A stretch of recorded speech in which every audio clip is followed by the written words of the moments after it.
ఓం నమో నారాయణాయ. వారాహి అమ్మకు నమస్కారం చేసుకుంటూ, అమ్మవారి దయ, ఆమె చల్లని చూపులు మనందరిపై ఉండాలి అని చెప్పి మనస్ఫూర్తిగా కోరుకుంటూ ఈరోజుటి వీడియో స్టార్ట్ చేస్తున్నాను ఫ్రెండ్స్.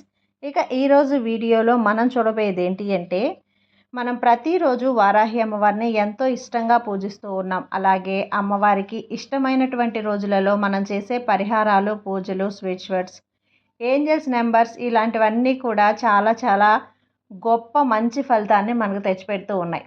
కానీ ప్రతిరోజు అమ్మని నేను పూజిస్తున్నాం కదా, అమ్మవారి అనుగ్రహం అనేది మనపై ఉందా లేదా అని తెలుసుకోవటం ఎలాక, నాకు అమ్మవారి అనుగ్రహం, అమ్మవారి ఆశీర్వాదం నాపై ఉందా లేదా అనే సంగతి నేను తెలుసుకోవాలి, అది ఎలా సాధ్యపడుతుంది అని ఎవరైనా వారిని వాళ్ళు ప్రశ్నించుకున్నప్పుడు, అమ్మవారు మనతో ఉన్నారా లేదా, అమ్మవారు అనుగ్రహం మనపై ఉందా లేదా, అమ్మవారి ఆశీర్వాదం అనేది మనపై ఉందా లేదా అనేది ఇప్పుడు చెప్పబోయే ఈ కొన్ని విషయాల వల్ల మనం తెలుసుకోవచ్చండి. కొన్ని సూచనలు అనేటివి మనకు అమ్మవారు అందిస్తూ ఉంటారు. అమ్మ మనతో ఉన్నట్లయితే కొన్ని సంకేతాలు అనేటివి మనకు తెలుస్తూ ఉంటాయన్నమాట. అవి ఏంటి అనేది ఈరోజు తెలుసుకుందాం. ముందుగా మనం ఇది తెలుసుకునే ముందు కొత్తగా మన ఛానల్ని ఎవరైనా చూస్తున్నట్లయితే సబ్స్క్రైబ్ చేసుకోండి ఫ్రెండ్స్. అలాగే లైక్ చేయండి, కామెంట్ చేయండి, కొంచెం సపోర్ట్ చేయండి. ఇక వీడియోలోకి వచ్చేస్తే, వారాహి అమ్మవారిని పూజించవచ్చా లేదా, అమ్మవారి ఆశీర్వాదం మనపై ఉందా లేదా అనేది ఎలా తెలుసుకోవాలంటే, ఒకవేళ మనం అలా పూజిస్తుంటే కనుక మనకు వెంటనే ఫలితం అనేది కొంతమందికి దక్కుతుంది, కొంతమందికి అనేది వెంటనే ఫలితం అనేది ఉండదన్నమాట. అసలు అమ్మవారి అనుగ్రహం మన మీద ఉందా లేదా అని కొంతమందికి సందేహం కూడా కలుగుతూ ఉంటుంది. ఇక అటువంటి మంచి విషయాల గురించి మనం తెలుసుకోబోతున్నాం. సాధారణంగా వారాహి అమ్మవారిని పూజించడం చాలా తక్కువగా ఉండేది ఇంతకు ముందు రోజుల్లో. కానీ ఇప్పుడున్న ఈ కాలంలో వారాహి అమ్మవారి భక్తులు అనేది చాలా ఎక్కువైపోతున్నారండి. అలా ఎందుకు అంటే, అమ్మవారు పిలవగానే పలికే కలియుగ దైవం, మన కష్టాలను విని వెంటనే కరుణించి మనకు సహాయం చేస్తున్నారని ఎంతోమంది నమ్ముతున్నారు. ఇంకా అటువంటి అమ్మవారి దయ అనేది మనకు దొరుకుతుందా? అసలు అమ్మవారు ఉగ్ర రూపం అంటున్నారు కదా, అసలు అమ్మవారు సహాయపడుతున్నారా మనకు? మనం ఇంట్లో అమ్మవారిని తీసుకొచ్చి ఫోటో కానీ విగ్రహం కానీ పెట్టి పూజ చేసుకోవాలంటే మంచి జరుగుతుందా, లేదంటే మనకు ఏమైనా చాలామందికి అనుమానం అన్నమాట. అటువంటి సందేహాలన్నీ పోవాలంటే ఈ వీడియో పూర్తిగా చూడండి.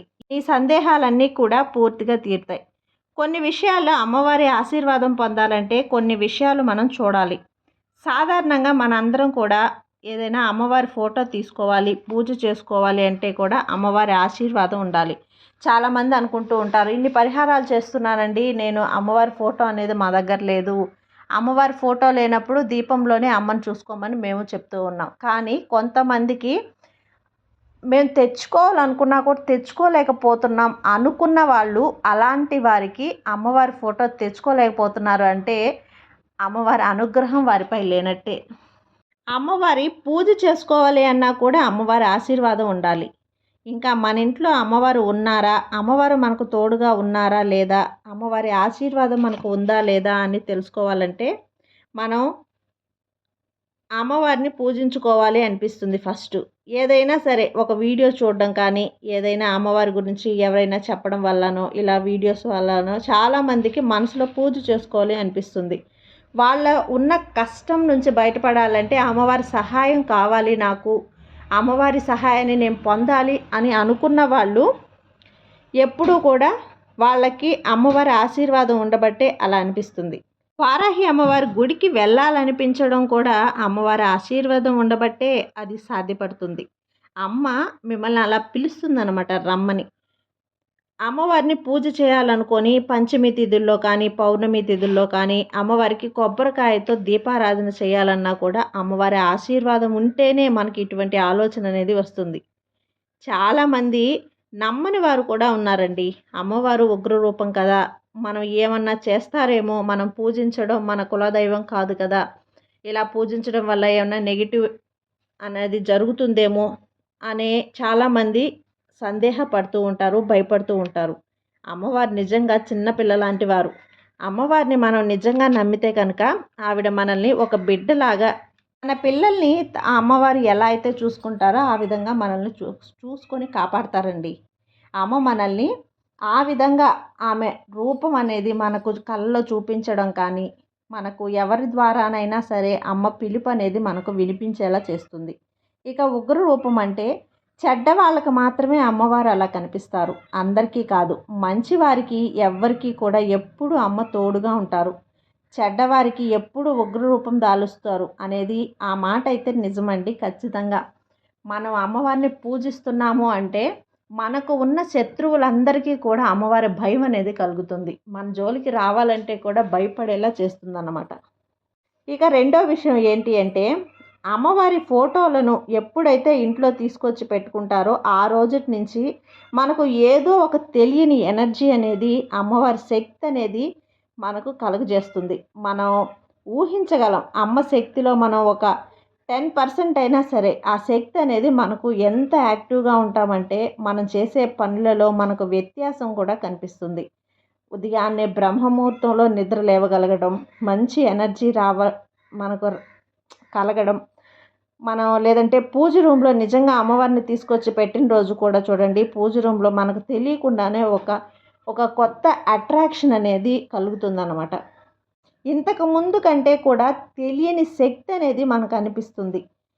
ఇక ఇప్పుడు మనం ఎవరినైతే శత్రువులు అనుకుంటామో వాళ్ళందరి దగ్గర నుంచి కూడా నిజంగా వాళ్ళంతట వాళ్ళే వచ్చి కొంచెం కొంచెంగా మనతో వాళ్ళకున్న దూరాన్ని అనేది తగ్గించుకుంటూ మనతో కలిసిపోతూ మాట్లాడుతూ కలివిడిగా అయిపోతారు. ఎందువల్ల అంటే అది కూడా అమ్మవారి శక్తే. అమ్మవారు చేసే పని కాబట్టే మన శత్రువుల బారి నుంచి మనల్ని కాపాడుతూ ఉంటారు. అమ్మవారు ఎప్పుడు కూడా మనకు తోడుగా ఉండి, అప్పట్లో లలిత అమ్మవారికి వారాహి అమ్మవారు సైన్యాధ్యక్షులుగా ఉండేవారంట. ఇప్పుడు అమ్మ భక్తులకి కూడా అమ్మ సైన్యాధ్యక్షులుగా ఉండి మనందరినీ కూడా ఎవరైతే శత్రువులుగా ఉన్నారో వాళ్ళందరి నుంచి మనల్ని కాపాడి మనల్ని రక్షిస్తూ ఉంటుంది. ఎటువంటి మనుషులు వీళ్ళు అని తెలుసుకొని ఎవరికైతే అవసరం ఉంటుంది, ఎవరు వీళ్ళు పగవాళ్ళ, వీళ్ళు మంచి ఆలోచిస్తున్నారా చెడ్డ ఆలోచిస్తున్నారా, వాళ్ళ వల్ల తమ భక్తులకు చెడు జరుగుతుందా అనేది కూడా అమ్మవారు చూసుకొని మనల్ని కాపాడుతూ ఉంటారు. ముందుగానే అమ్మకు తెలియజేస్తారన్నమాట మనకు. అమ్మ వీళ్ళతో జాగ్రత్తగా ఉండు అని చెప్పడం అనేది కూడా ఒక సందేశం రూపంలో మనకు చెప్తారు. వాళ్ళ నుంచి ఏదైనా గొడవ రావటం కానీ, వాళ్ళను వాళ్ళు దూరంగా అయిపోవటం కానీ ఉంటాయి. ఇవన్నీ కూడా ఎప్పుడు జరుగుతూ మనకు శత్రువులుగా మారిన వాళ్ళందరినీ కూడా మనకు మిత్రులుగా చేసే పని అనేది అమ్మవారే చేస్తారు. వాళ్ళంతటా వాళ్ళే ఫోన్ చేయగలగటం, ఏదో ఒకటి మనకు ఎగతాళి చేయటం, అమ్మవారి ఆశీర్వాదం మనకు ఉండటం వల్ల అమ్మవారు మనతోనే ఉన్నారు అని మనకు తెలియపరచడం, ఈ పనులన్నీ కూడా అమ్మవారు కొంచెం కొంచెంగా మనకు చేస్తూ ఉంటారండి. అమ్మవారు మనకి కళ్ళలో కనిపించడం, అందరికీ కూడా కళ్ళలో కనిపిస్తూ అలా అమ్మవారి విగ్రహం రూపంలో కావచ్చు, మనకు తెలిసిన పెద్ద ముత్తైదుల రూపంలో కావచ్చు, ఇలా అమ్మవారు మనకు దర్శనం అనేది ఇస్తూ ఉంటారు. ఇలా ఇస్తూ ఉంటే కూడా అమ్మవారి రూపాన్ని మనం తలుచుకుంటున్నాము అంటే అమ్మవారి అనుగ్రహం మనపై ఉన్నట్టే లెక్క. అమ్మవారు ఎప్పుడూ కూడా ఆ కళ్ళతో మనల్ని కాపాడుతూనే ఉంటారు. మనం ప్రశాంతంగా నిద్రపోయినా కానీ, ఆ కళ్ళు తెరిచినా కానీ, కళ్ళు మూసినా కానీ, ఎటు చూసినా కూడా అమ్మవారి రూపం, అమ్మవారి పేరు, అమ్మవారి నామాలే మనకు కనిపిస్తున్నాయంటే అమ్మవారిని మనం ఊహించుకుంటున్నాం. మన మనసులో అమ్మవారిని తోడుగా ఉండమని అడుగుతున్నాం. ఆ రూపాన్నే మనం తలుచుకుంటూ ఉండటం వల్ల అమ్మవారి శక్తి అనేది మనకు ఆ విధంగా కనిపిస్తుంది. ఎప్పుడు మనల్ని కాపాడుతూనే ఉంటారు. అలా కల్లోకి వస్తూ ఉంటారన్నమాట. ఇంకెప్పుడైనా సరే అమ్మవారు కళ్ళు అనేవి మనకు కలలో కనిపించడం కానీ ఇలాంటివన్నీ జరిగినప్పుడు మనం భయపడిన అవసరం లేదండి. మనకు సాధారణంగా ఎన్నో అప్పులు అనేవి ఉంటాయి. ఆ అప్పులన్నీ కొంచెం కొంచెంగా తీరడం, ఆర్థిక పరంగా కొంచెం మార్పు అనేది జరగడం, డబ్బులు సంపాదించుకోవటం, ఏదో ఒక కొన్ని విజయాలు అనేది మనకు కలుగుతూ ఉంటాయి. పూజలు చేయడం వల్ల, పరిహారాల వల్ల కానివన్నీ కూడా ఇలాంటి మంచి మంచి మన కళల వల్ల కూడా జరుగుతూ ఉంటాయి. ఇలాంటి పరిహారాలన్నీ అనేవి మన లైఫ్లో ఒక అమ్మవారు మన ఆశీర్వాదం ఉండడం వల్లే జరుగుతూ ఉంటాయి. అమ్మవారు నిజంగానే మనతో తోడుగా ఉంటున్నారని అర్థం. ఇప్పుడే కాదండి, జీవితాంతం కూడా మనకు తోడుగా ఉంటారని చెప్పడానికే ఈ నిదర్శనాలన్నీ కూడా. జీవితంలో జరిగే ఇటువంటి సత్యమైన నిజాలన్నీ కూడా అమ్మవారి ఆశీర్వాదం మనపై ఉంది అని తెలపడానికే. కాబట్టి ఎప్పుడూ కూడా అమ్మను నమ్మకంతో పూజించండి, అంతా మంచే జరుగుతుంది.